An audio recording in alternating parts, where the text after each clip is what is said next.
নমস্কার বন্ধুরা, আজ থেকেই শুরু হলো তুলসী গাছে ঝরা দেওয়া। তাই দেখো, আমি একটু পরিষ্কার করে নিচ্ছি। শ্যাওলা ট্যাওলা পড়েছে, বৃষ্টিতে থাকে তো, সিরিজ কাগজ দিয়ে একটু ঘষে নিচ্ছি। তারপরে দেখো একটু রং করে দিচ্ছি। আমার সাদা রং ছিল, সাদা রং দিয়ে দিচ্ছি। মানে নতুন জিনিস বসালে একটু পরিষ্কার পরিচ্ছন্ন হলে ভালো লাগে। আর আমি পুরনো তুলসী গাছ রাখি না, আমি ওটা জলে দিয়ে তারপরে একটা নতুন তুলসী গাছ বসাই। হিন্দু ধর্মে তুলসী গাছ খুবই পবিত্র। আমরা প্রতিদিনই জল দিই, পুজো করি, প্রত্যেকের বাড়িতেই থাকে। দেখো, যে ঘরটি আমি দেব ঝরা, সেটাও কিন্তু একটু রং করে নিচ্ছে।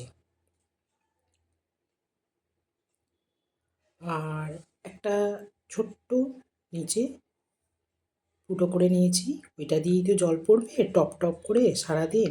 একটু রং করার চেষ্টা করছি, মানে একটু সাজাতে গোজাতে তো বেশ ভালোই লাগে। যাই হোক, আমি যদিও কিছু জানি না, একটু চেষ্টা করছি।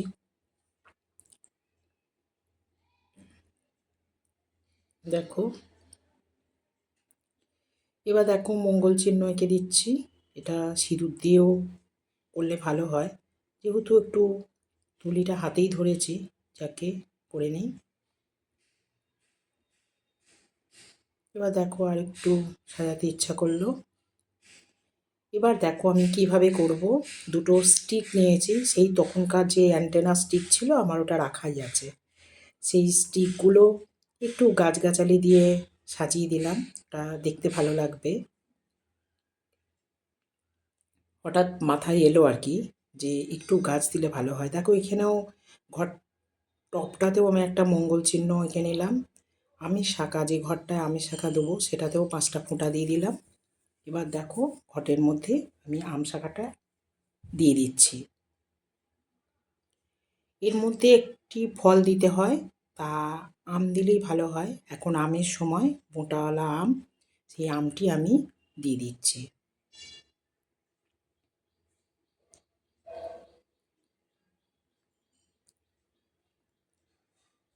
দেখো, তোমরা কিন্তু বলো আমার সাজানোটা কেমন হয়েছে। এবার দেখো জল ঢালছি,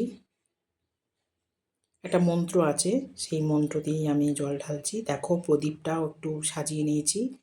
আর আমার এটা সম্ভবত দীঘা থেকে আনা একটা ধূপদানি নতুন, ওটাও আজ একটু, যেহেতু সাদার উপরে লাল করেছি, ওটাও একটু লাল ফোঁটা দিয়ে দিলাম, ওটাই ধূপ দিয়ে দিলাম, আজকে নতুনই। এবার দেখো একটু পুজো করে নিচ্ছি। ফুল, বেলপাতা এসব দিয়ে পুজো করছি।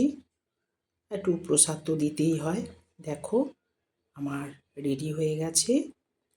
এটা এখন চলবে 31শে বৈশাখ পর্যন্ত। 31শে বৈশাখ খুলে দেব। তোমাদের কার কার এই নিয়ম আছে আমাকে জানিও, ভালো লাগবে শুনলে। এটা আমার ঠাকুমা করতো, কিন্তু ঠাকুমা চলে যাওয়ার পর আমি এটা করি। থ্যাংক ইউ, ভালো থেকো।